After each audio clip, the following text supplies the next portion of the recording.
Right? 10 out of 10. Am I eating the wrapping as well? No, that just, it is what it is. Oh, I see. Really Quite good. Very nice. nice. Snacks are a problem. Always. And that's why we're also a problem, because we're snacks. I even put biscuits with. Look there. Because whenever the hotel gives us coffee and stuff, I always go, I need a biscuit. I need a biscuit. I need a biscuit. I need a biscuit. REDLIP. Otherwise, how you doing? Welcome to Abu Dhabi. Hey, Habibi. Welcome, Habibi. Habibti. Habibti. Yeah, here we are. It's hot as fuck outside. It is. Even now in here, it's getting warm because I you switched turned off off the the aircon. aircon. Yeah. Oh, it gets so. And I usually don't have the aircon on, but since we got here, it's been on all the time. But you know what's the weird thing about it, is that I feel like when we went to Dubai the first time, I died. Because it was. But I wonder if it's because, look, it's greener than Dubai, personally, I think. It's a little greener. I get you, so it's more humid, probably. It's a little greener. So it feels like there's more air. So it feels less attacky than Dubai. Oh, I don't know if it's that. It's more humid here. Is it? Well, I don't know. Maybe I'm imagining it. It's definitely also more humid, but India was also humid. Thailand was Yeah. also humid. So I Yeah. think we've sort of like, or at least I've gotten a bit used to the humidity. I get you. But also season. Because apparently when we were in Dubai, it was colder it was, season. they called it cooler season. I could not bear to go outside. So in we Dubai. close to the equator then, isn't it? Because it's never cold. No, it's never cold. Well, They I mean, are it's also on. It desert feels like and they are stuff, on so the equator. it feels like they are on the equator. It's weird. Maybe it's just where they are. It is, but also desert. That is very true. Like, friend, we have had part 2. How are you feeling? Yo. First of all, hello. Hi, welcome. Welcome. Welcome to episode 9. Welcome to episode 9 of the REDLIP. Yeah. How are you feeling? Not gonna lie, I don't know if it's because I knew what was coming because of the books, or I had an idea what was coming. Yeah. But when I watched it, for some reason, like my sister who now didn't read the books, yes, I'm outing her. She says she watches the podcast, but she doesn't read.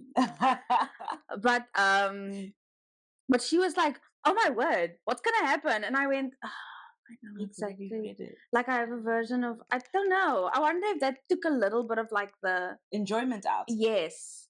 Do you think so? Because I thought part 2 would have more pollen moments. Friend, so that's what I wanted to say. It did not. Crap, I hit the thing. So that's what I wanted to say. I hated that we didn't get as much of just them. Because you know what? You know why I hated it? Because from the books, okay, you read the books, because of the books focus solely on them, you know their thoughts, you're aware of their thoughts and things like that. Do you know what I mean? So when they get together, you know what they're thinking. If it's coming from his point of view or her point of view, you kind of have an idea of what they're thinking. But when you watch the series, we got so much backstory of everybody else. Yes. That I feel like we missed the thoughts that were happening between Colin and Penelope, because we were so focused on everybody else's backstory. And so whenever, for example, like when they were beefing, like during that time when they were beefing, I feel like we could have delved deeper into that and really had, because they had a lot of fights in the book that were never happened. They were just kind of made into one fight. Do you know what I mean? And for it to be after the queen, everything happens with the queen, for it to be just sort of summarized in that little speech he does there wasn't enough for me. Yeah. I felt like I needed him to slowly realize that he's actually jealous, and that's what it is, more than that he is afraid for her, obviously, and he's afraid for the family, but he needed to sort of have this epiphany of, oh, I'm more jealous than I am afraid of her. I'm more jealous that she has this career, so that when he says it, it doesn't feel not empty. I don't want to say it was empty, but I feel I needed more. I did need more. Even when he goes to Cressida, when he goes to tell her to stop blackmailing them, etc., etc. Cressida touches on it. She says, "You sound like you're more envious or jealous. You're jealous of her rather than that you're worried or whatever." But she says you're jealous, and instead of him having a moment of, "Oh, maybe I am jealous," it just kind of it moves swiftly along. The conversation keeps moving, and yeah, I would have loved a lot more focus on POLIN. There was just too much going on in the second half. A lot going on, and not enough of Penelope and Colin. Yes. I go, was this season really about them? I feel like they should have then done this from the beginning of Bridgerton season 1 and included in everyone's stories, because suddenly it feels like this could have been a cute idea if they did it from the get-go. Yes. For season 1, season 2, I feel very happy they went through the most. It was literally the couples most of the time, all of the time. Yes. Yeah, I go, why am I scanning? Why do I feel like this was Cressida's season?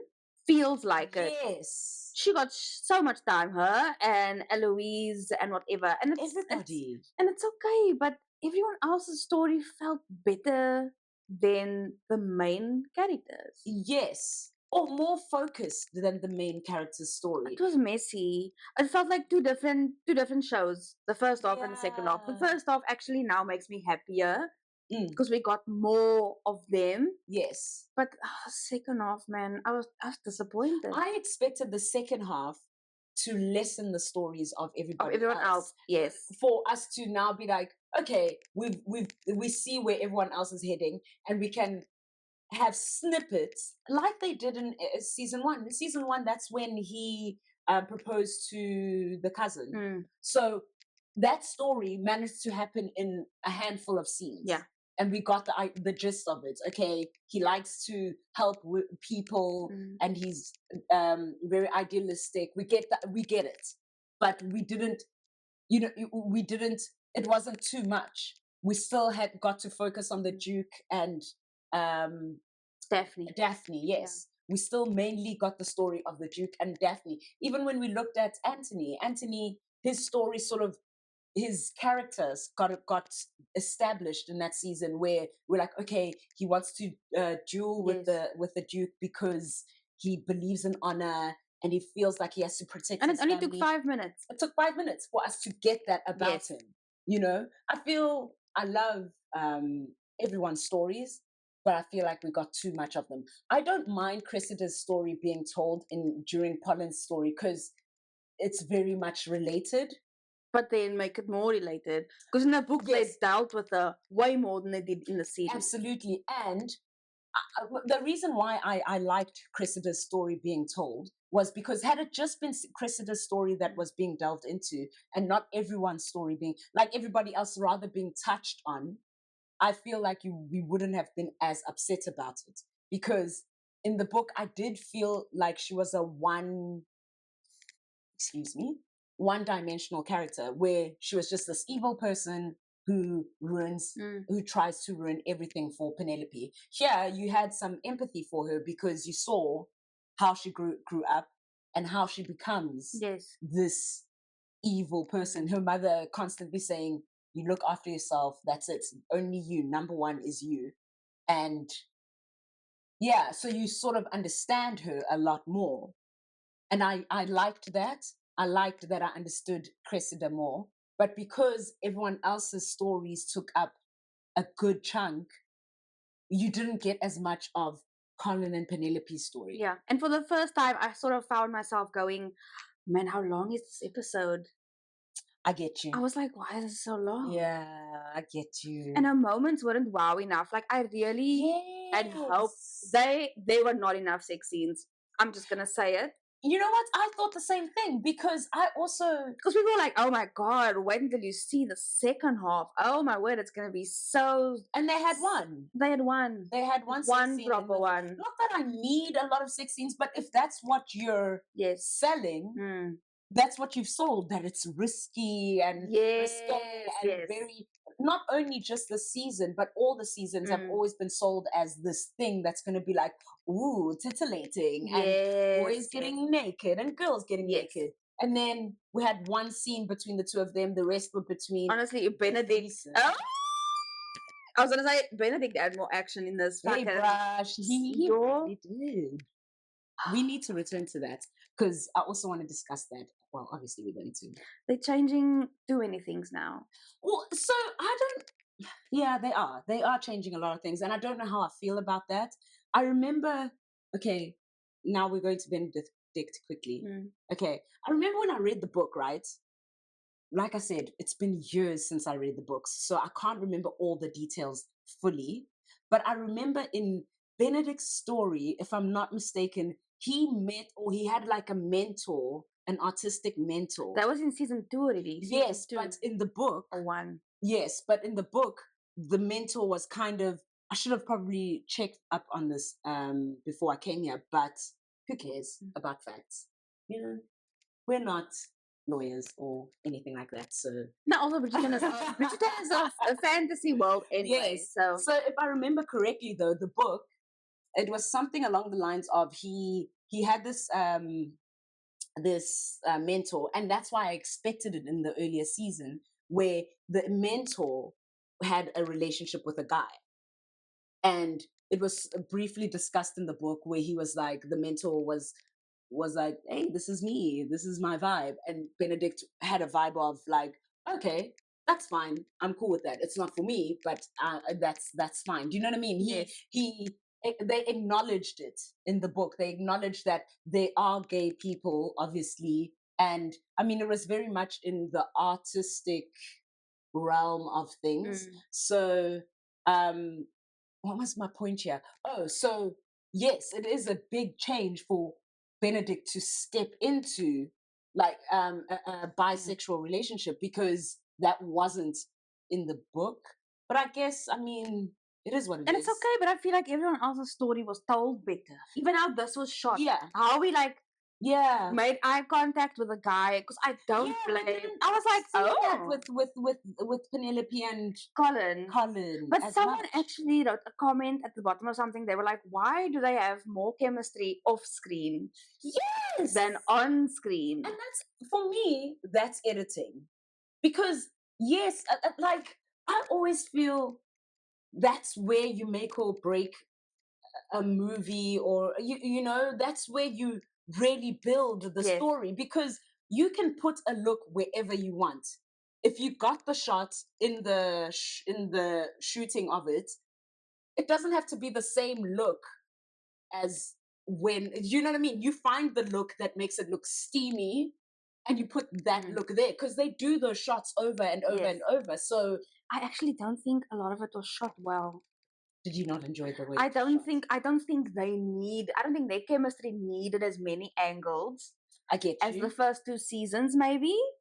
Because whenever they have an interview, it's just straight on, just the two of them, no fancy shots. You go, please marry each other. Yes. But when they try and do all these weird things, but what was the one scene that was good though? Once again, it was head on, where where he does like the whole where she's dancing with what's his face? Yes. Lord Debling. Debling, yes. And he's like looking, and his eyes start like does that thing? Does it? Yes, where he manages to. That was amazing. Yes, they needed more of that. So I don't think they did them justice, but it's unfortunate, because everyone's like, this media season they had was so successful, because Nicola's like, she's the best. She's like a PR dream, apparently. Oh, is she? Yes, and you can see she like really calms Luke down, because I think he's like not socially anxiety or something, but he's not as like out there. But like they work so well together, so this was such a success, because she's a vibe also. She definitely is a vibe. I love. But I mean, like,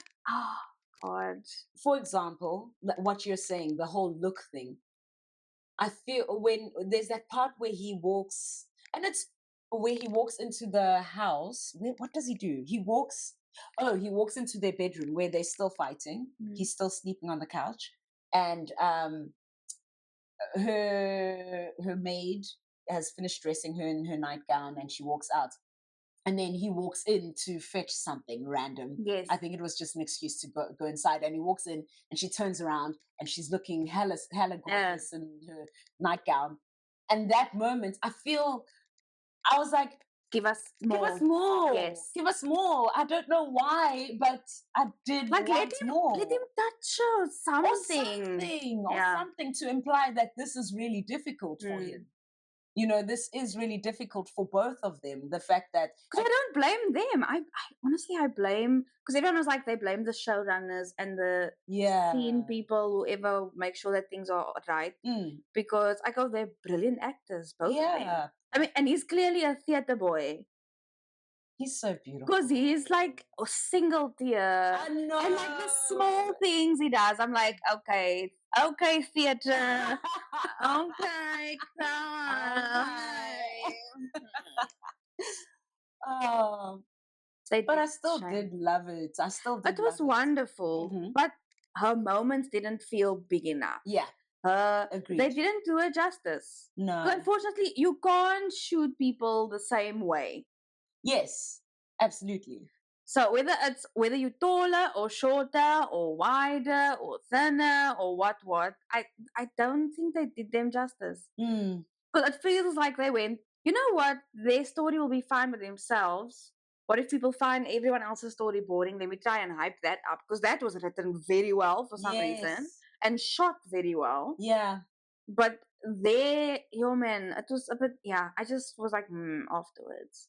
Yeah. Because I'm not like dying to watch the second part. Like I want to watch it again just to have a sense of let me see. Whereas before I was watching 1, 2, and 3 and 4 the whole time. But do you think 1, 2, and 3 and 4 it was also the excitement of what was still to come?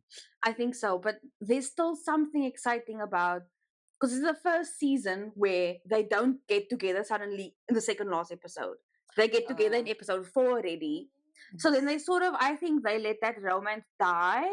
Yeah. Which I go, it doesn't die just because you like each other, you were friends or whatever. It can still be exciting. Like when they argued, when they clashed in the street and they like grabbed, and I was like, yes, go on. Oh, yes. I was like, come on, give us do something. And then because also for me that showed the difficulty of the situation. Because he's upset with her. Yes, but he can't help he is still very much attracted to her. And he's still, so I loved that. But I then it ended. More of it. Yeah. Yes, it ended. And it's fine. It could end because they heard people coming or whatever. That made sense. But I still wanted, for example, when the Duke, I mean, granted it was their story, but when the Duke when they were fighting, there was a time, there was still the tension. You could feel the tension when she was upset with him. There was more of their story being told when Daphne was upset with him and before and then she found out she wasn't pregnant or whatever. But there was still that tension, even though they weren't together in the story at the time. With them, I didn't feel the tension. Like I felt like there were so many moments where, like when she walks past to say she's going to this Francesca's wedding, and she walks past him and she says, I won't put you through the trauma of sitting in the cart with me. I don't know if you remember that part. Yes. I was like, oh, is that it? Like that's it. Like no one, he didn't even say anything about that. She kind of just left, and that was that. Instead of having a moment, I don't know what the moment could have been, but I just felt there were a lot of moments that could have happened that didn't happen. I think because they brushed over it. Yeah. It was a lot. Because even with her story with Eloise, I just was like, okay, she was angry with her, then suddenly she was okay with her. I don't know. I just felt like they could have done a lot more with the whole story. Yeah. I think they definitely, not that they stuffed it up, but I definitely think they did a bit of a disservice to that story. To Penelope and Colin's story. Yeah. Because even at the end, when he says all the good things about how proud he is to be with her, and then oh, the ending with the babies. I was like, it feels cheated. I feel cheated. You know, I feel, because they didn't have all those moments. And I feel like the book had a lot more moments. The book had a lot more moments. Yeah. I realized that they were gonna sort of fuck things up when the mother also found out that she was now Lady Whistledown. Yes. I'm like, how many people are you gonna now tell before that? But in the book, I like that Colin was the one who was like, my wife, Lady Whistledown. Yes. Like, her monologue was cute and that, and was great. I was like, that monologue should have happened in episode 6 already, but with a different thing. Yes. But I liked how the book dealt with the thing. Made it him saying publicly this. They should have kept how the book was. Right? They should have kept how the book was. Because they could have created drama with how the book was. There could have been more drama. Because granted, yes, the book is the book. But I think they should have, because for me also, I do feel like her marriage was overshadowed by Whistledown. Whereas when he found out first, and he still proposed after finding out, it gave them, like, it wasn't like there was this huge secret before he got married to her. But now he even had a moment where he said, will you try to trap me? Even though you know that he was saying it to just hurt her. Do you remember that? Where he's like, when they slept together before they got married, after he stood up to her mom, he said something along the lines, when he finally found out, he was like, was that a way to entrap me? Sorry. Was that a way to entrap me? And she was like, what? No, whatever. But it does change the tone of the show, because now he is in a place where, because of honor, he has to marry her, although he wants to. And it's just because he's angry with her right now. Yeah. That's why he feels like he was trapped, although he wasn't trapped. Or he wants to use that against her. Whereas in the book, he found out and things built up, they made out, and then he proposed, knowing that she was Whistledown. Yes. And then the tension was, and that gives him room to sort of play off the jealousy. So he has, how many? It would have been at the end of the first 4 episodes, and then for the next 4 episodes, before they really start fighting, he's still attracted to her, and he's still, until she says she's not going to stop being Whistledown. That's when he starts sort of backing away from her, and they really start having real fights. But there's time for them to build, I don't know, a relationship, and especially since their relationship does happen earlier than all the other relationships. Yes. They needed to build up their relationship and sort of then drop the relationship. Whereas the moment he found out, they had barely been together. He finds out after he's proposed, so then he has to be mad until the last episode. Do you know what I mean? Yeah. And also, another thing that bugged me, sorry, a lot of things bugged me. No, I understand. Please don't get it wrong. Yeah. Get me wrong. I enjoyed it. I love Bridgerton. I really enjoy it. Yes. I just feel that some things should have been done a certain way. Personally, for me, I would have enjoyed the story more. Another thing that bugged me was, oh man, what was it? I was going to say it. I'm going to remember, and then I'll tell you. Okay. Because right now I can't remember. Got it. Because everything, even the way he found out, yes, I was like, why did this take 2 minutes? Like, drag it out. Give us drama. Something. Like, do it the way it should have been, where she does the publishing through going to the church, putting it behind the thing. Him going, where the hell is she going? Because I didn't even know he was following her. I figured he was, because he had followed them when Eloise But they should have made that more dramatic. Like in the previous Bridgertons, they would have shown us every single detail. They didn't have time. They were busy telling other people's stories. Because it was Cressida and Eloise's story. It was the sisters also trying to give birth. It was get pregnant. they brought Kate and Anthony back. It's the mother. It's Francesca's story. Also Michaela. Can we speak about that? The fact that it's not Michael. Right? How do you feel about that? My issue with it, sorry, I keep. No, like, it's how fine. do you feel about that? Let me shut up. I haven't read her book, so I don't know what happens, but Yeah. I've read enough comments I to can't know that remember. obviously Lord, what's his name? Sterling. Yes, Michael Sterling. Yeah, the other one, the Zaddy, the sexy one. Oh, Kilmartin. There we go, Lord Yes. Kilmartin. John. Do you know that he probably dies? Yeah. And then she gets married to the cousin. Yes. But here within lies the not the problem, but I go, okay, but her being a female, wonderful. Great, we love that. Although you already showed us you open to the LGBTQ by giving us Benedict and this other man. Yes. I don't need you to prove another point. I stop trying to prove not points. Stop trying to be woke, but stop it. You know, I get you. I'm glad for the girl because I found out she's South African. I remember her She's from she's because everyone on Netflix essay were very happy for her, and that's amazing and that's great. But fucking stop. Yeah. But I think it's especially because now Francesca took away all the attention this season anyway. And now I go wait for a new season. I go, so what's gonna happen? Are they now gonna bring adoption into effect also? Because obviously she's gonna have babies now if she's with a female.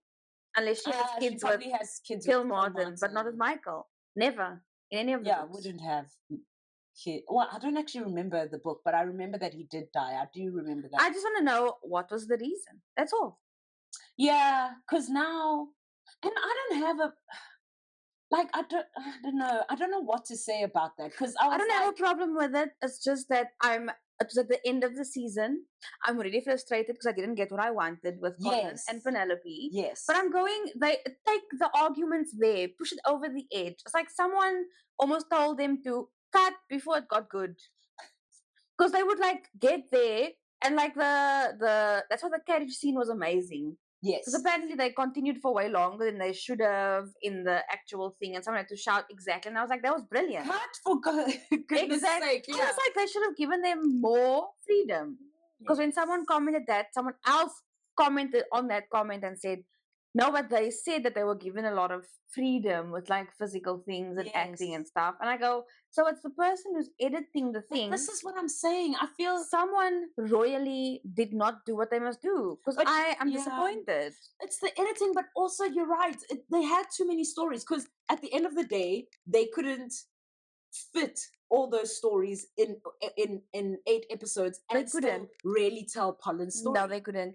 Because clearly I was like, why are all these episodes 1 hour long? Yes, but we don't see much of Penelope like, and... Go on, give us nothing, sis. Like, out of that hour, from maybe 20 minutes of it is something to do with Colin and Penelope. Yeah, yeah. I actually should have timed that. Yeah. It was a lot. It's annoying, especially because I go, okay, the first 4, because already in the first 4, looking back, we were like, the first 4, there's not enough of them. Yes. Looking back now, the first 4 had a lot of Penelope and Colin. Yeah, I expected more. I expected that there would be even less of the other people in the last 4 episodes. But there was now their story is really... Yeah. Yeah, I didn't like it. I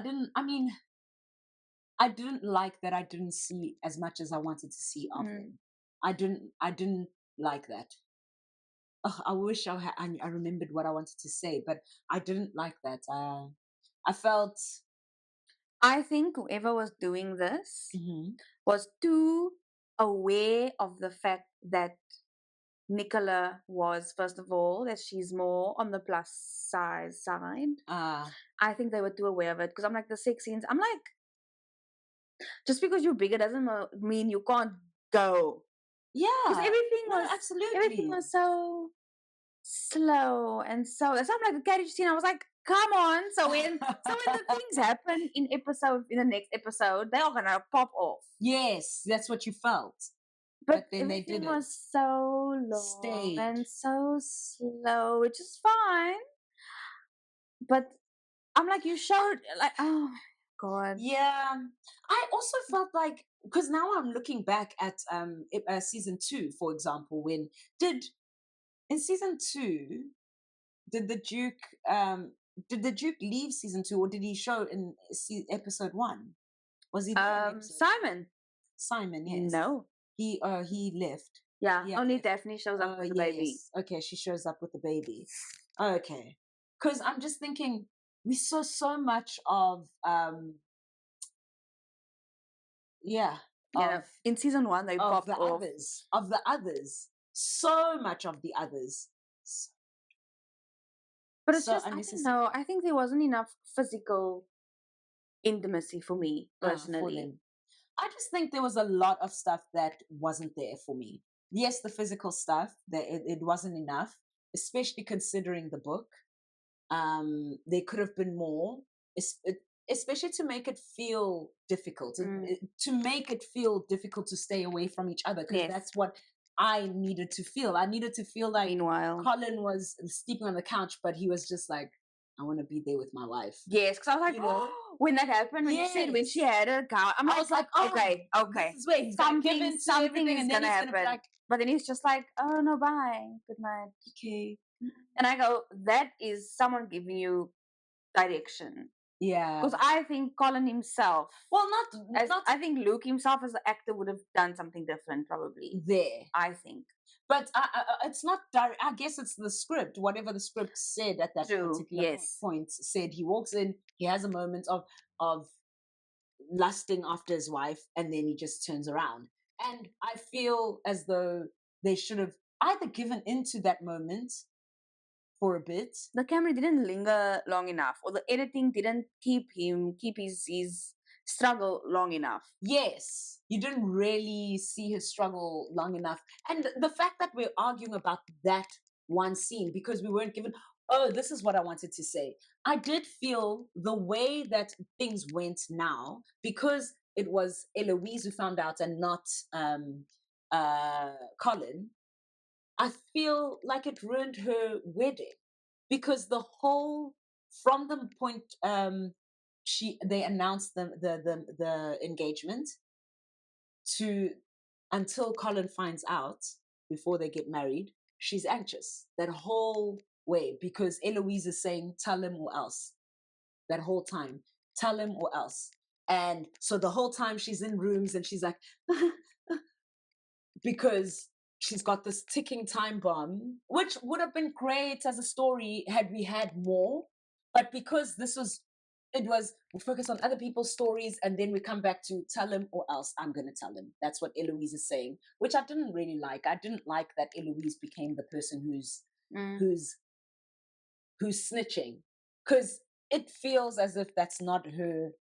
Not her personality, because obviously she cares about her brother and all of that, and they're both very idealistic in their beliefs between her and Colin, which is another thing I want to discuss. But the drama that happened between Eloise and Penelope would have made the series more interesting if it happened between Colin and Penelope for a longer time. So now we're looking at Penelope and Eloise, because there's the tension, a lot of tension. Yes, and Colin just doesn't know what's going on. Yes, he can tell something's up, but he doesn't know what it is. So all at screen time, we could have gotten Penelope and Colin. We got Penelope and Eloise. And Eloise, where she's looking at her from a distance. Yeah. Like, tell him. I need a redo of this season. Someone with a lot of money should redo the season. Honestly, just literally, you can cut everybody out. Just get Nicola and Luke and just do a whole different season, because that was not it though. Yeah, I needed more. I needed a lot more. Yeah, it wasn't enough. Yeah. Because I'm like, good for the mommy and her flowers and her garden in bloom, but we could have done without the mother story. No, Frank, but this is the thing. I didn't mind the people's stories, but we could have halved the number of scenes. Yes. Scenes that the amount of time got, the amount of screen time that each person got, because they got so much screen time. I wish I actually had timed how much of the story focused on Penelope and because when I was fast forwarding, when I was fast forwarding, it would be like the sisters, fast forward, the mother and Mrs. and the other Duchess lady.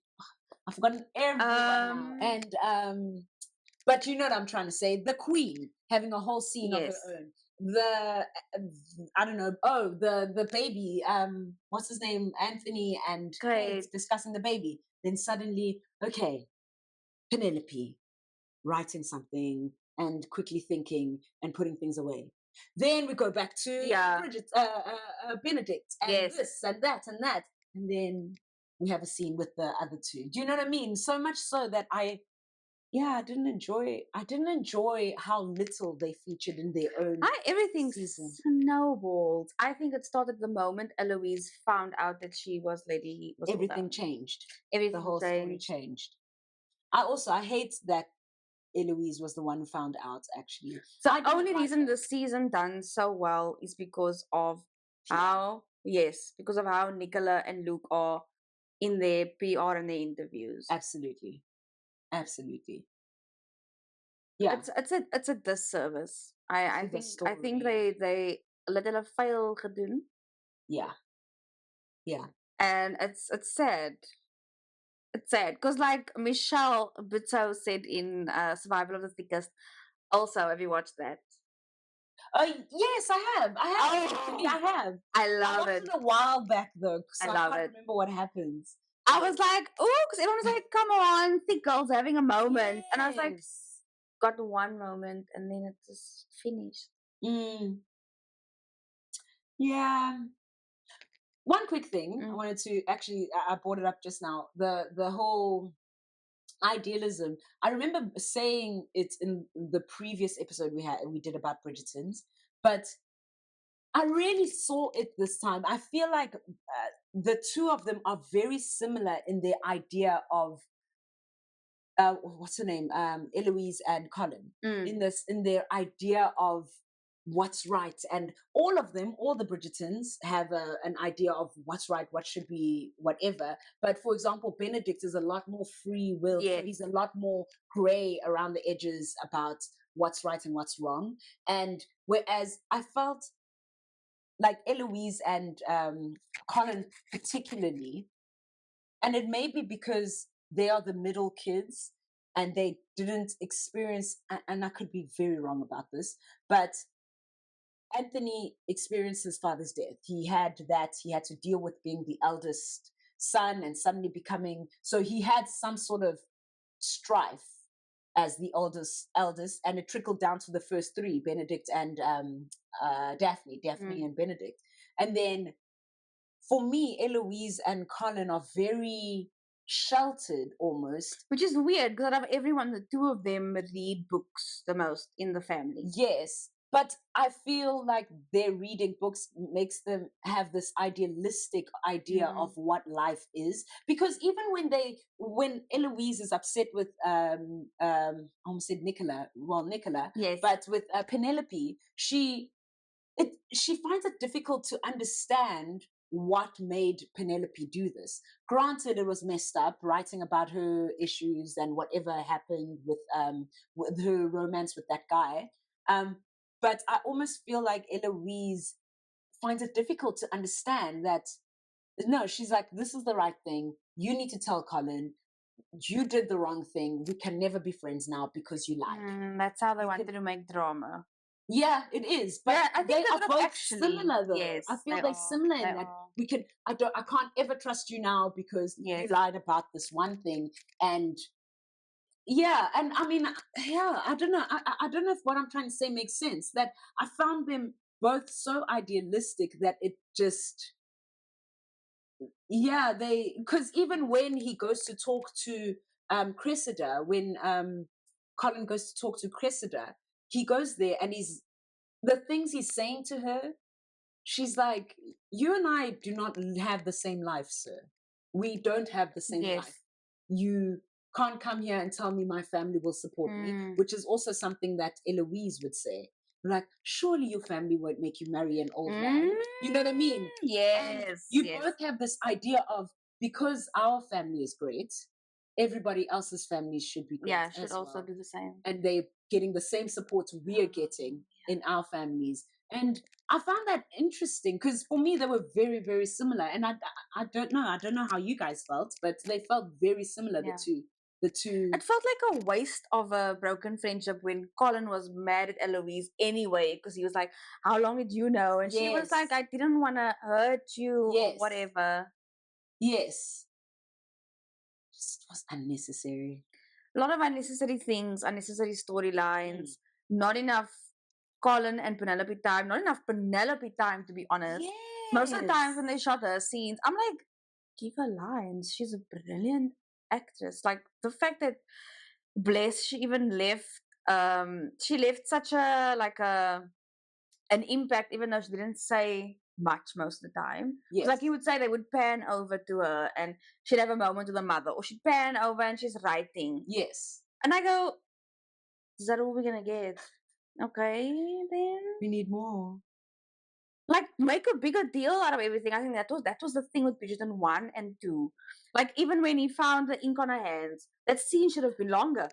Friend, yes. Like, push a little more. They blow over things too quickly. Like, okay, just give me the ring. So that to me is giving script problems, first of all. Yeah. And direction and timing, and I want the same person shoot all 3 seasons, because what the hell? I don't know. No, it has to be. Wasn't it Shonda? Girl, isn't she just an executive yeah, maybe producer? She's executive producer. Let me see. Yeah, it's just a pity. At the end of the whole series, it just feels like a massive okay. Yeah, who created Bridgerton? Look, no, that's not what I want. I think it might be different according to the season. There we go. Because someone else is also like, it feels like 2 different people directed the first half and the second half. Yeah, I get you. I get that.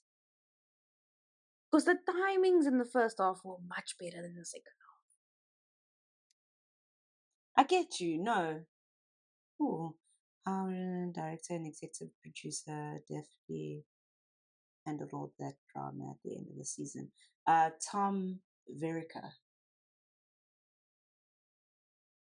And with previous seasons directed by a guy. And I'm not trying to look down on Tom, but no, I don't know how true this is, because I'm just reading Thomas. Thomas, please.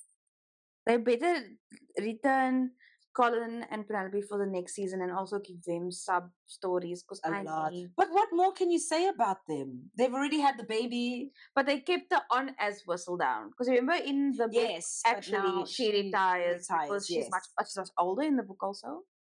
So they're now completely just thrown balls up. They've just thrown this whole Bridgerton book series honestly in the air. And just keep the names. That's why at this point they even go, yeah, no, it's we take elements of the book, and I go, oh, okay, say less. I actually want to read the first and second book, Colin. I mean, and see how different. Yes, and see how different they are. I feel like those ones are a lot more similar, but I can't remember. Yeah, I didn't reread the first 2. I only reread this one because we were gonna watch the series. I need a little justice for Penelope, and yeah, I need a lot more justice for her, honestly. Yeah, there definitely could have been a lot more done for them in terms of this season. Because she's 28 in the book. And now she was? It was her 3rd season or something. She was like 20. 8 years is a massive difference. Yeah, massive difference. Because even Colin, it's how old is he in this? He's I think he's 5 years older than her. Okay. Yes. But I'm like, oh. Then I could have waited. I could have waited 3 more seasons to get someone else to get to their story if it was done properly. Yeah. I get you. Yeah, because also a 20-year-old doesn't think the same like a 28-year-old. That's one thing. And there was a lot of, for example, I felt there were a lot of moments where she was just anxious, but for nothing.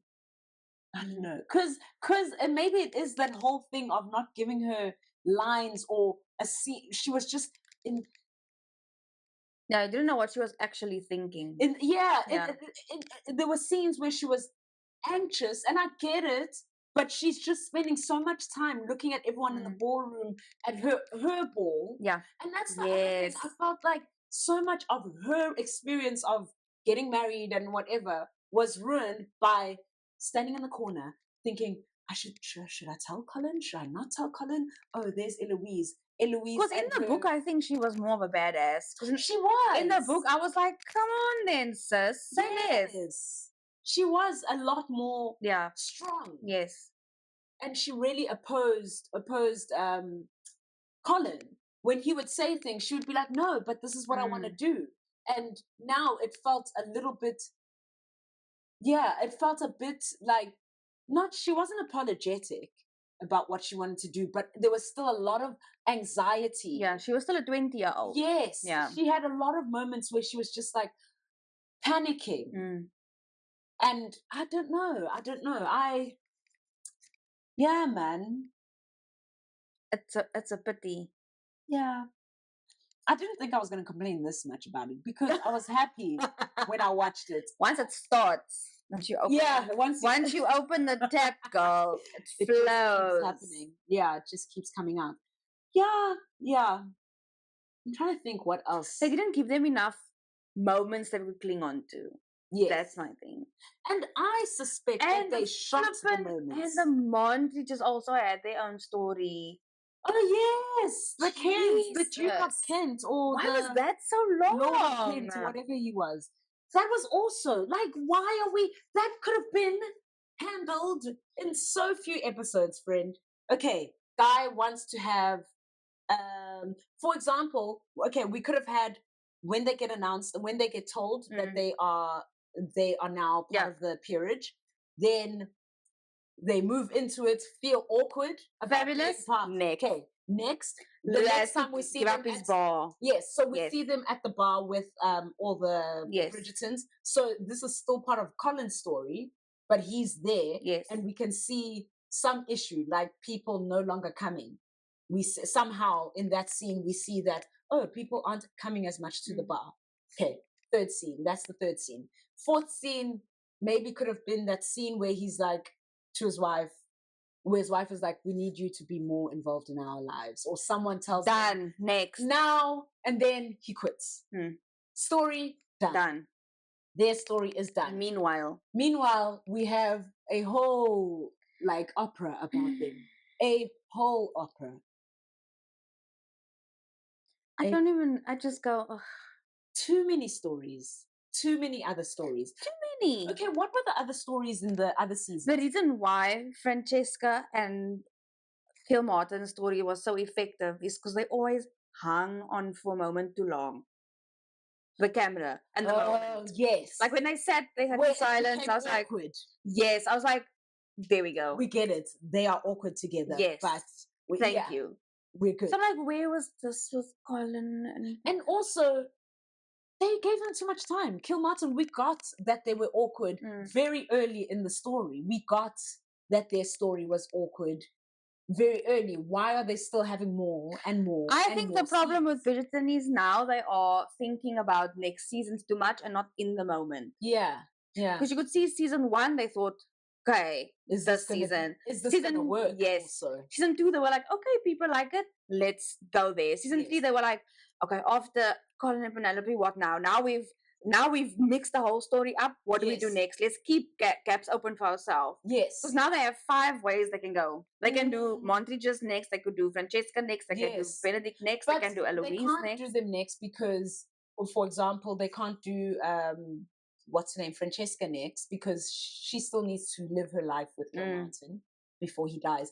I almost feel as though Francesca should have been introduced.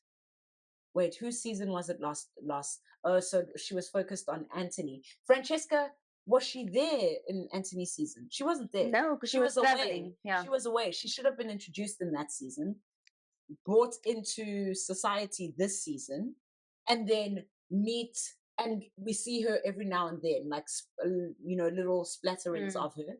And then maybe at the end, she meets Kilmartin. Season 4, whoever season that is, she marries Kilmartin, but it's almost a side story before whoever's story is busy, while whoever's story is happening. Then she moves to Scotland for however long until season 8, where her story becomes relevant again. But now they've gone. They made it all happen in season 3, which made it seem like a split season between these two. Yes, definitely. Do you know what I mean? Yes. Whereas if we had maybe seen her at the ball, also looking awkward, also dancing with people, but because she's a Bridgerton, all the guys want to dance with her, but she doesn't like anyone. And then I just don't know what the people are thinking. Yeah. Not every season 1 and 2 didn't have a cliffhanger like they did now, where they introduced Michaela. We don't need a cliff. We don't need it. Just give us the love story we want, and we came here for. Thank you. Yeah. Because I almost go, why is Nicola and Luke doing PR when you don't even see them? Everyone. It was everyone. Should have just done PR for this season. Yeah. I mean, I wonder if they get these notes. They should. They should get these notes because, man, I really, I did them a disservice. I'm upset. I will forever be upset. I get it. And I think they should have, like, in the book, I'm looking here now, there's still a prologue that sort of like just goes over before Colin and Penelope's before. I think the horse we could have done without the montages and without the mother story and without what else? The two sisters were funny because it's Penelope's sisters. I like that. I also like that. That was nice. That added dynamic. Sisters, and also what's her name? Cressida. Yes. Those stories added to the story. Yes, but the Montage thing, the Francesca thing, royally fucked it up. Because in the prologue, they go from 1812 and they describe short, but as they should. Like, they even go, he didn't fall in love with her in 1812 and not in 1813, 1814. They have all of that. Yes. That could have been episode 1. For example, when he refers to it, I think at their engagement party, he says, if you want to find your wife, fall off a horse or something along those lines. We didn't even see that. She had like a young flashback or something, because so many people had flashbacks of their, what's his name? The Duke had flashbacks of his father. Yes, when he was younger. Yes. You know, people had flashbacks to their stories, but we didn't get theirs because there were too many stories to tell. Had she had a flashback, because almost as if she remembers it, and for her it was a big day when she met him, and then for him to mention it at their engagement, because she remembers it, probably she remembers that as it was a big day for me because I fell in love with him that day. But then when he mentions it at the engagement party, it's like, oh, he remembers that day as well. Yes. You know what I mean? Listen to the story. But he brings it up already in episode 3. Yes, but what I'm saying, it would have been nice. It's clearly an important moment. Yes, but in the book, she thinks it's only important to her. Yes. And then the fact that he refers to it on the engagement is very sweet, but I would have loved to have... Show us. So we can grow attached somehow. Imagine all of this stuff. Show us. Because even in Anthony's season, he had flashbacks. Yes, of his dad busy dying. And he had flashbacks of his mother giving birth. You know, all the drama that happened and that led him to being who he is. Nicola could have had flashbacks of... Penelope could have had flashbacks of meeting him when she was young, and having that feeling of, oh, I'm the only one who's in love here. I'm the person who has all these feelings for this person, and he doesn't share the feelings for me. And then we could have had views from his, flashbacks from his point of view, or where he refers to these things. I feel like I'm telling the story better than they told the story, and I'm not even paid to do this. No, you really are. You really are. Yes. But he could have referred to those things, which were significant moments for her. A lot of moments. And then she discovers they were also significant moments for him. You know? But meanwhile, we're watching Mr. Kilmartin and Francesca living silence. Lord Anderson. Also, there was another story, Anderson and his sister having to apologize to each other. So many stories. And when they Bridgerton, and they had to subtext Violet and Lady Danbury in terms of the father, where they talk about how you've always been a good friend. I'm like, so many stories besides the one we came for. Not the one we came for. This is what we came for. The POLIN. Anyway, yeah. This is what we came for, and we didn't get enough of it. It's upsetting. Yeah, it really is. Yeah, they didn't lean into it enough. I didn't think so either. They didn't. They did do them dirty. They did. I'm trying to. Okay, wait. I'm still trying to figure out the stories, the number of plots. Okay, let's go. Okay. Let's see how many we can find. Okay, let me not put this against the mic. Okay, let's go. Francesca kill Martin. Yes, that was the main plot. That was the main plot. But Francesca as a plot in herself, though, being a debutante, because the other lord, Samani, whatever his name, whatever. But we'll count that as one to be kind. Let's not. Yes. Violet and Anderson. Anderson and his sister. The Queen. Trying to find the Queen, trying to find, which I guess goes through all the seasons so far. Trying to find Whistledown. Yes. Francesca. The sisters. Didn't we really say Francesca? No, we didn't count Francesca. Okay. And kill Martin. No, I mean not Francesca. Sorry, Cressida. But Cressida and Eloise, or Cressida is in general. Cressida in general, because I feel her Eloise story. Because Cressida also got a lot of sub stories. She got Eloise, she got the story with her parents wanting to marry her off, and she got the Whistledown. Yeah. So but let's just make it Cressida. Okay. Just one story. Kate and Anthony. Benedict and his. That's also a subplot. Benedict and Lady Tilly, but then Benedict and the threesome and finding out he's gay. But okay, we'll be kind and only go 7. Gay, I think he's bi, but he said. He's experimenting. He's finding himself. So it's fine. Montages. Oh, I forgot about that story. The Montages also have sub stories because it's them getting wealth, but them also having to leave the bar. Yes. I'm upset with this world. Okay. Okay, and then there's what's her name story? Featherington Mom, the death story. Because every now and then the baby, the son comes up. Yes. Which son? One of the girls have to have a son in order for the plot. Yes, but I'm saying the guy, the lawyer who kept coming to. Yes. So that's another story. That's another story to the girls. And the sisters also got their little moment. I feel like we counted them already. No, we didn't. The sisters, no. The sisters and the pregnancy. That's already 10. And that's not even subplots. This is just the one level subplot, not even the subplot. The extra within the. And then what else? I feel like there was more. There was definitely more. I can't remember more. 9 or 10 is already a lot. Does Lord Debling count as one? No, that's still related to the Colin story. Okay. I don't want to over subplot it because that story is. And Cressida technically is related to those people, their story, but I feel like she could have had less of the scenes. She could have had the scenes where she's with Eloise to show us, okay, they're friends now. And then the scene where their friendship takes a strain because, I don't know, where Eloise thinks she told everyone about the Colin helping Penelope. Yes. They could have had that. Well, not just one scene, but, and then they could have just had one scene to show us that her parents are mean. But the thing is, they did just have one scene. But that one scene was... Friend. No, they had a couple. There was the scene where her dad was like, you're not going to be hanging out with that Bridgerton girl.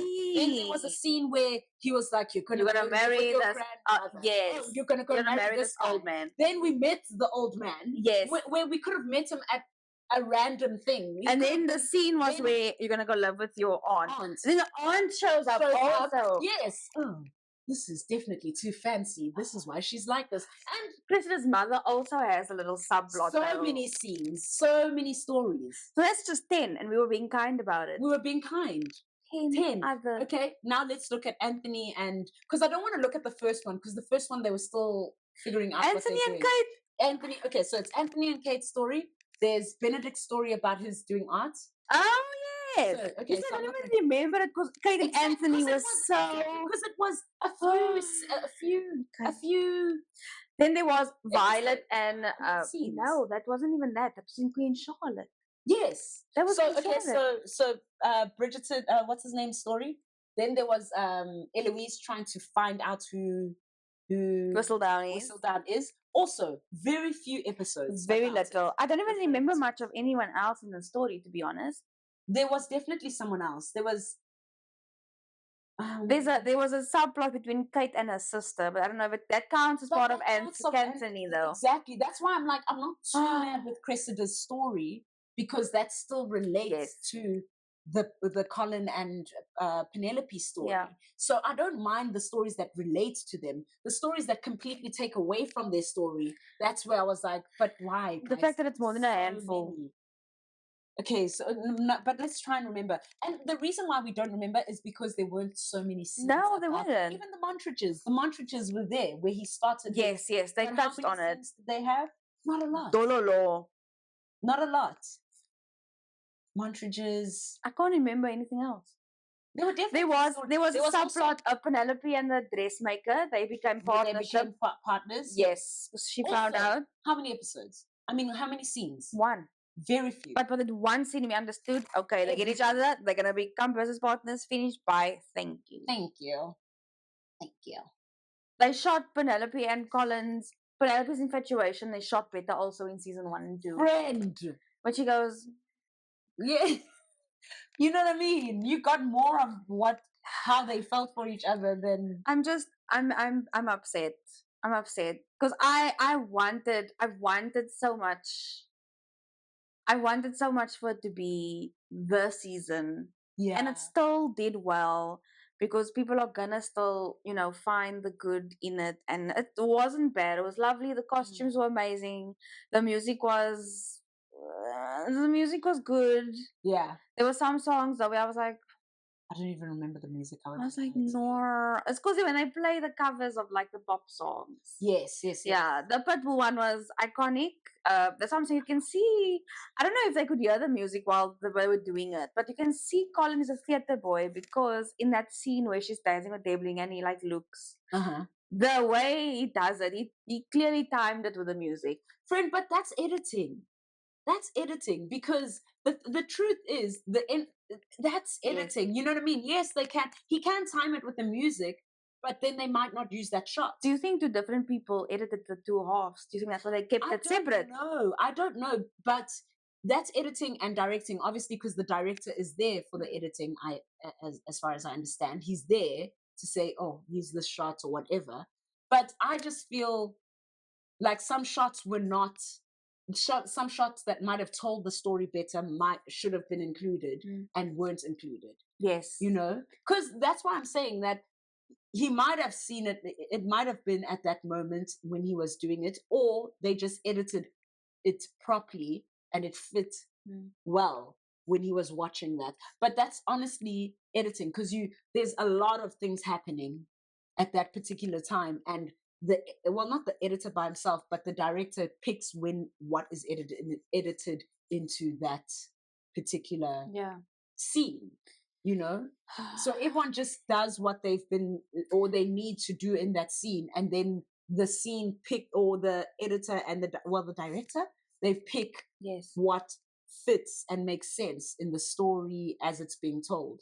So yeah, he may have timed it fine while he was acting, but it's just a pity. That's post-production. I'll definitely watch it again, but I give it like a solid 7 out of 10 because I'm not happy. I get you. We need a redo. Shonda, do the things. Get your people together. Erase the season, make a new one. I don't have any I don't have any more thoughts because I don't want to speak about it. It makes me upset. Oh no, friend, I'm because sorry. I was so excited for the season. I was like, she's wonderful, he's wonderful. You've been showing us hints of them so effectively in season 1 and 2. And because season 1 and 2 was so passionate and fiery, I'm like, you can fall in love properly in episode 4 and still have fire. Yes. Because I think I was like, if it's gonna get better from episode 4 onwards, I think that was my hope. Yeah, so you were able to watch them. That was Pandora's box, and then it didn't happen. It's a bit, it's a bit sad. Like, I want to read the book now and just be happy with myself. It's a pity. It is a pity. It really is a pity. And also, they really hyped it up so much that I'm a bit, I think they shot themselves in the foot. They needed to hype it up and deliver. That's why I think it's completely editing's fault, director's fault, whatever, because the way Nicola and Luke were speaking about it, they did some good things. They shot some scenes. But this is the thing, because they shot a lot of scenes. They shot the scenes. They clearly shot the scenes. And that happens a lot where you shoot decades worth of scenes and only an hour can be put into the show. But this was their season. Why is an hour only being provisioned for that? Oh, because we have to fit 10 other stories in there. Exactly. If you gave 10 stories, 10 minutes, that's already 100 minutes worth. Right? That's 2 episodes worth of stories. How dare they do that? Yeah, that's so true. So true. Yeah, I did feel like the previous seasons were definitely way more focused. I think they were doing too much. They were doing too much and they changed too much the story. So they were trying to find ways of fitting the story in. It didn't leave it. Let it go. Yeah.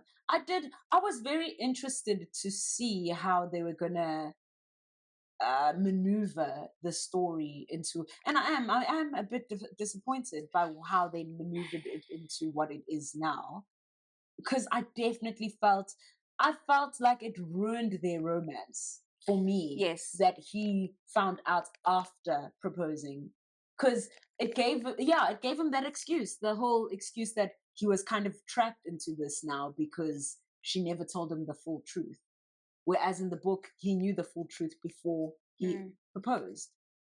And then it was just, so there was more that fighting emotion. Yes. Yeah. Where he's like, I love you. I know this. You know this. But can you stop being whistled down or whatever? And now they can really discuss what the actual problem is. Whereas now they didn't do that. Yeah. Okay. Upset because they used lines from the book. Yes, but if you want to use lines from the book, what's wrong with keeping the book how it was? Yeah. And you could have added the drama, because now by making it Eloise, you still had to do the same thing. You still had to heighten the drama. So if the excuse was, no, we're making it Eloise so that there's more drama in the story, I feel like there would have been drama had it been, because, it almost felt like had Colin found out, because I don't think she wrote about Eloise in the seasons, in the whatchamacallit. Did she write about Eloise? I don't think she did. No, just the one in the books. In the one time. Oh, in the books. Yeah, I can't remember. In Penelope's book. No, not in Penelope's book. She didn't write about her in Penelope's book, but in any of the previous books. Because that was their beef. The beef between her and Penelope was that you are whistled down, and whistled down almost ruined my reputation. So that was their beef. Like, remember when the queen had sent her out to go find out who Whistledown was, and she was seeing that, and then everyone thought it was but then she was seeing that male, that guy, that works at the something, and so then she wrote, and then because she could see she was getting closer, she wrote about it in Whistledown, and that almost ruined Eloise's reputation, and that's when she stopped being Whistledown for the first time. Do you remember? Where Penelope was so upset with what she wrote, and she just was like, oh, drama, and she put her stuff away, and I think she didn't write for a couple of weeks or something along those lines. Do you remember that? When she wrote about Eloise, she was upset, and then she did she stop writing for a while, or was it the end of the season? I can't remember what it was, but she was upset with herself basically for writing about Eloise, and and she felt like she did stop, even if it was just for a week. She kind of she did. Yes. When she came back now, she was like, I'm back. Yes. Well, now, yes, because they had gone on to the winter, to the country. When they go to the country. But everything was too quick, because even here, only in chapter 13, he's like, for God's sake, Penelope, are you going to marry me or not? Yes. And how many chapters are there? Like 23? So it's fine, it happens where it is. Yes. But, give us something. But I can't even ask to give us something, because they gave us what they gave us, so we had no choice. That's what we got. I think people should make a point of showing the actors the things before they put it out there. Because remember that picture that I still argued that Lord Devlin's going to show up again, because there was a still they put in where he's like grabbing her, and I go, you know when that was? That's when the balloon came towards her. We didn't even see how her face when the balloon went towards her. Yeah. It just disappeared out of nowhere. And I go, where was that shot? It was clearly shot because we got a picture of it. Yes. Where is it? Yes. I only saw it when I went back to watch, and I was like, oh, that's what that was. Yeah. Bunch of shit. I'm so upset. I'm upset. They missed so many things. They missed, because at the end, when Penelope says whatever she's whistled down, then we suddenly learn Lady Danbury had a feeling all along it was her. Yes! And then also suddenly she goes, yeah, but I'm happy it worked out for the two of them. I'm like, I missed that. That dynamic in the book was everything. And it did not appear here. It was at all. Everything. At all. She was so busy. Yeah, the focus wasn't on the couple that it should have been on. And that's the frustrating thing. Like, everyone's focus was everywhere but with... Even the fact that they brought in Francesca, for me, took away from the focus of... Because Lady Bridgerton has always focused on the child who's having the marriage or getting married or having the issues. And because Francesca was also having her own issues, Colin wasn't really the focus for her. Yes. Colin wasn't really the focus in the story for her. She was just like, oh yeah, you're getting married. So Francesca. Yes. You Francesca, Lord Anderson, and the mother plays such a big role in the first few seasons. Yes. Yeah. Yes, because now that I'm thinking about it, this was the moment to show Lady Danbury's relationship with Penelope. Yeah. Because also what I felt in the book was that Lady Danbury and Lady Bridgerton almost were like surrogate mothers to Penelope, because she would have tea every afternoon, but they cut out the afternoon tea because she was upset with Eloise, and now we missed that dynamic. So it doesn't feel, because in the book you can feel Violet is like, oh my God, thank the Lord, that like you guys it's basically yes. So in the series when they hug, I go, it was almost over the top when Hyacinth was happy. Yes. It was like, why is she so happy? Yes. What was the reason? But now she has to say it. And that's the thing. I hate it when you have to explain why something is happening. She was just like, oh, it's like you've been a sister to us all along. I'm like, we should feel that. Yes. We should feel that from everyone coming together, hugging.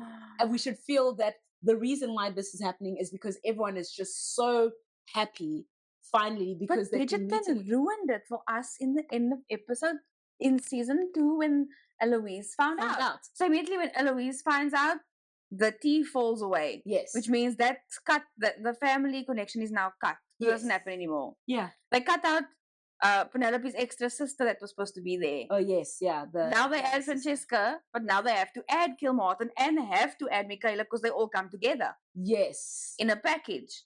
So it's adding stupid. No, but Francesca exists. It's just that her story is being told a lot earlier. Oh my god! They should have just let her be. Like you said, they should have just shown and there. She's being shown fabulous. Okay, wonderful. She's in the thing. Done. She's here. She's doing things. Because also, I did feel as though,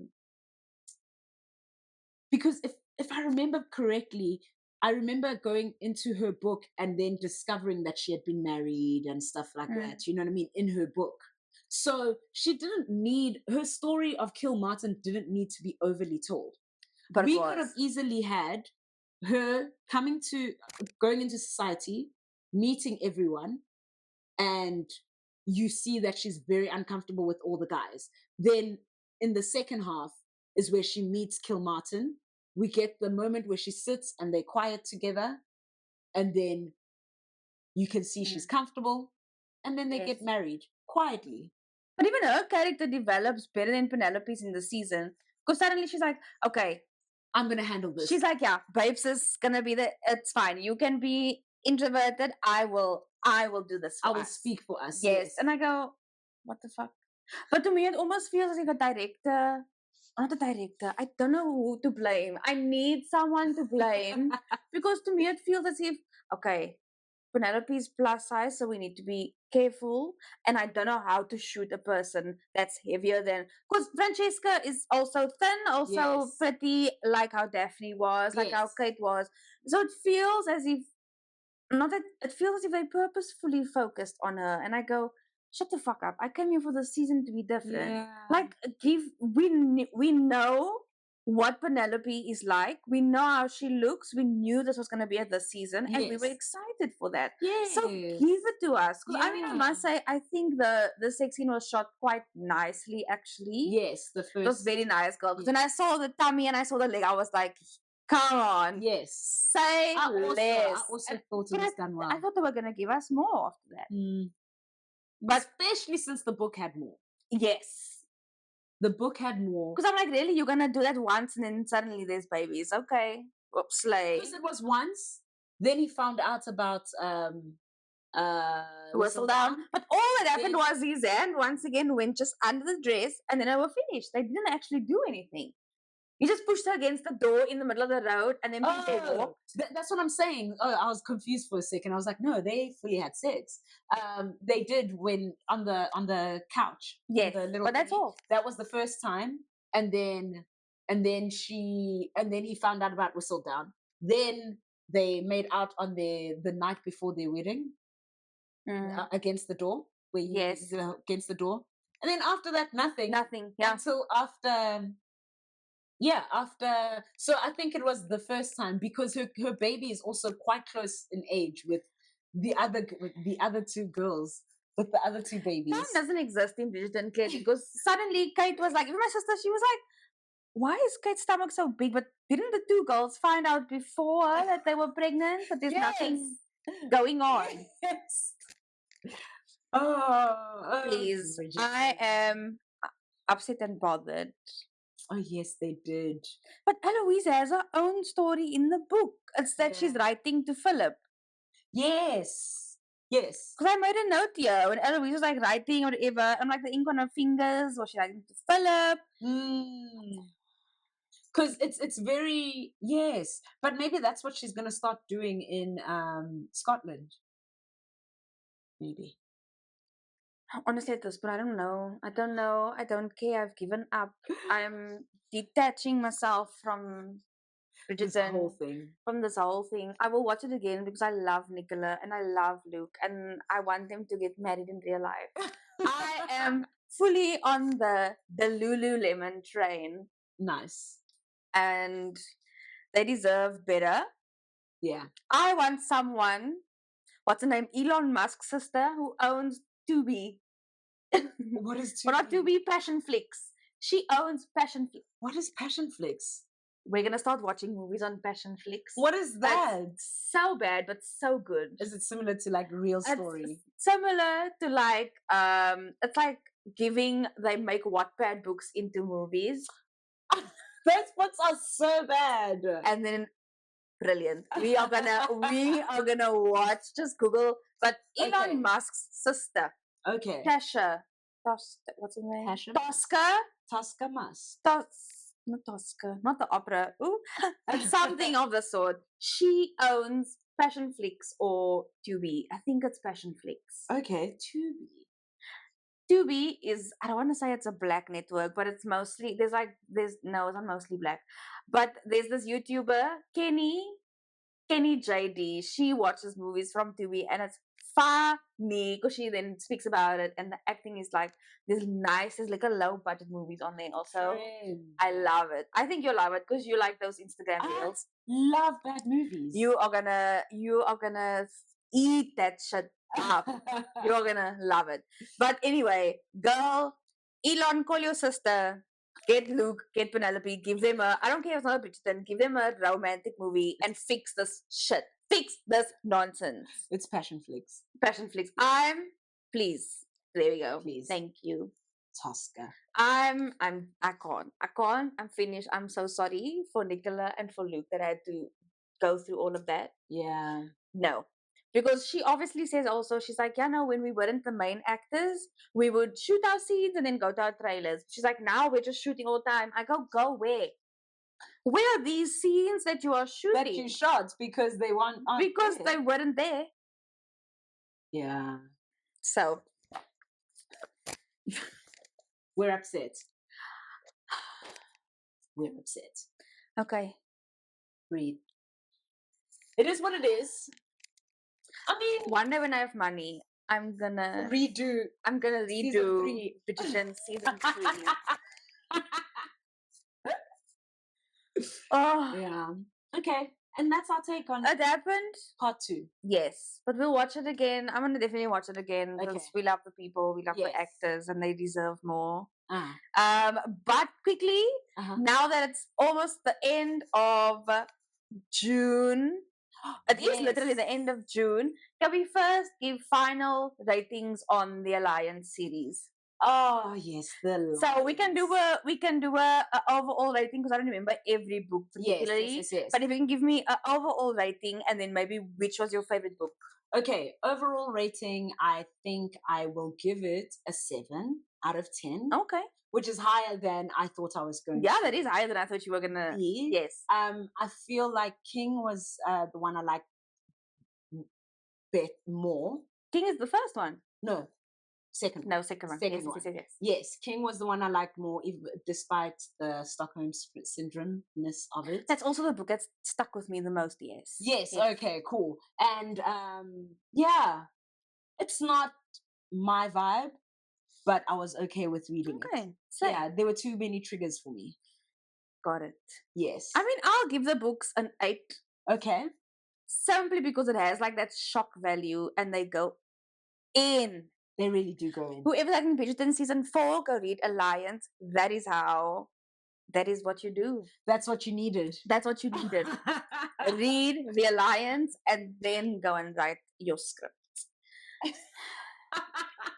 I don't think that would have worked. Triggered.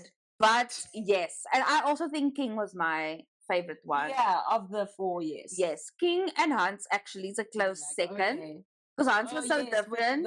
With the sister. Yes, but the girl that dances was also so a bit Looney Tune, so that they worked for each other. Yeah, I guess. I do prefer that. I do prefer if both people are mad. Because in the first one, it almost felt like he was taking an advantage of this innocent girl. Although I also hate that trope. The whole this innocent girl. Because they're not so innocent. They just make them look so dumb when they aren't. Like make it make sense. Yes. So also, I got new books. Look there. It's new series from the same lady. I'm excited. But also, now that we are at the end of June, can we we have a new book for July. Oh yes, we do. Yes, and the book is Love Life by Matthew Hussey. Yes. If that name sounds familiar, it's because he's like this very popular YouTube love coach. Yeah. I didn't know him until you suggested. Really? No, yeah. But I don't. Man's is everywhere. Like he's everywhere. Yeah. But I mean, as he got older, but there's just like, oh, okay, I made notes on my phone, not on my iPad. But like just the way he speaks, you can hear he's older. He's been through some shit. Yes. Because even in the book himself, I've only I started reading the book and I only got to about like chapter 2. But what I like in the book is, first of all, he's clearly very self-aware, and he brings up the fact that he was like, I started giving advice since I was 19, and his videos exactly. What does a 19-year-old know about anything? Yeah. But he would give like tips for women, and his videos would be titled like 3 tips on how to not get him back, but stuff like that. And even him in himself, like his advice changed so much. He changed so much because he says after he shot that video, because he did it in public, né? Yeah. There was an old man that was watching him, and the one thing this man said to him afterwards was like, "You've never had your heart broken, eh?" Yes, and he was like, that stuck with him. But now the advice he gives is he doesn't go, here's 3 tips on how to get this person. He goes, take your pain, and you also realize that this person is not the one. You are upset because you think this person was the one, but the one would say yes. The one, your one would say yes. Your one would accept you as you are. Yes. So that person wasn't the one. So stop making them out to be the one. Yes. Because they weren't your one. Clearly they weren't. Your one is gonna want you back the way you are. Yes. I mean, obviously, if there's but it's also very much, you can see it's very much like a sort yourself out, man. See what you want. Don't what like. If it's the other person that's the problem, whatever, then let it be. Don't like, he also used this amazing analogy where he says something like from first glance, from first look, from like 1 or 2 weeks of dating, you can't decide that that's your person because you feel attracted to them, because you don't walk into a job interview and go, that's the job I want. Do you want to be the CEO of our company? Oh, okay, yeah, I guess you do. Yeah, because basically that person is the CEO of like your business. You don't go, do you want to be the CEO of our business? You just came out of college and you just came now, but do you want to be the CEO? No, like you work your way up to being to earning that position. So he's saying like someone's got to work. You've got to work to have a relationship. You've got to work your way up. Like you can't just also go on love. Yeah. Facts. It's like you can't just go on love. Like a relationship is so many good analogies in this fucking book. You got it's more so that he purposefully says, like, if you just remember like one thing at the end of this book is like, I want to show you how to like basically love life, like what the book's title. Yes. But he's not telling you, like, oh, do this to get the guy, do this to do this, do this, that do this. Because that doesn't work. Doesn't work. Not even necessarily. Exactly. That doesn't work. So this book is very good so far. Is it? Okay. Yeah. Good. Okay, good. I'm excited. I really do like it. Okay, good. Yeah. I'm excited. So sorry, that is the book for July. Yes. I think it's a good conversation thing also, because I mean, as someone who's, single and... But I felt like it's good for single and for people in relationships. From what I looked at of it, I was like, there's a lot of tools you can use in an already existing relationship. So it's not just for the single people or... no, yeah. That's how I was like, it's really a good thing to sort of just sit down. Also, but at some point he also goes, something that really, really hit a bit, because he was like, the chapter is called "Being Single is Hard," which it is. Which it is. Yes. But he mentions there's such a, and I made a note also while I was reading. I went, it's such a weird thing where he goes, the older you get, the harder but the easier it is to be single. So it's harder because you're older, but it's easier. It's the easy part that makes it hard. So the easy part is that now you know who you are. You know what you don't like. You're not gonna waste your time. Hopefully, you're not gonna waste your time with some man. You're gonna instantly recognize. You go, no, thank you. This is nonsense. No thanks. But then it's harder because now you've got to go through all of this, like until you find the person that's exactly. But he goes, he doesn't know why it's such a, because that could actually make you like depressed because then you're surrounded by your friends or couples, and you're surrounded by like people who are constantly going, oh, so when are you gonna get married? And he speaks about that's a psychological thing. That's why people settle for a man that's a walking red flag, or a woman that's a walking red flag, because they feel this pressure of, okay, oh shit, okay, now I must everyone else is settled. Yes, everyone else is there, I must also join the party. Where he goes, no, because couples who get married, 30 years later, they get a divorce. Absolutely.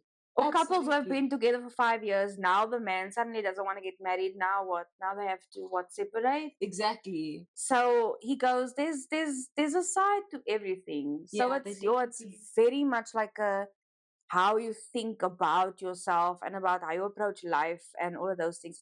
It's actually a very good read. Okay, good. Like I'm glad I didn't read any of his books before. Not that they are bad, because you wouldn't have read this one. Yes, because you can but you can feel he's been through shit in this book, and that's the thing. I love learning from someone who has something to teach, not someone who's just coming to say words at me. Do you know what I mean? Just say because I imagine as well, if I had seen him at 19, I would be like, oh, that guy. You know, but if you've been through some things, I'm willing to listen because you've clearly learned something. And I think that's also what I was saying about Colin. I'm taking us back a little bit, but about Colin, that when I watched him in the previous seasons, it felt like this young man who just wanted to save the world by marrying this woman who had a difficult upbringing or whatever, or even. But when he comes back, it's almost like he's grown. He's had a little bit of time to sort of live life, and now has some real opinions. Granted, he is still young in this version of Bridgerton's, but he has had a bit of more of a life at that point. Anyway, enough about Colin. So yeah, I do think I think I would have not read him either if he was 19 and telling people how to be in relationships at 19. Go be in one first. Yes. Go be in one. Yeah. Fail at a couple of relationships, succeed at some, and then have wise words. Yeah, this book is oddly comforting because he calls you out, but he calls himself out also. Okay. So it feels like you're having a conversation with like just a very good friend who's been through things. I see. So it's a very nice. Yeah. Okay. It feels like that. It feels like that one auntie that's like, but also I've also like I will support. Like, come give me a hug. You know. Oh, okay. It really feels like that. Okay. Yes. Okay. Cool. Yeah. So. Go read it. Love Life by Matthew Hussey. Yes. Friend, let's go party. Let's go celebrate a birthday. I think we deserve it. Yes, we do.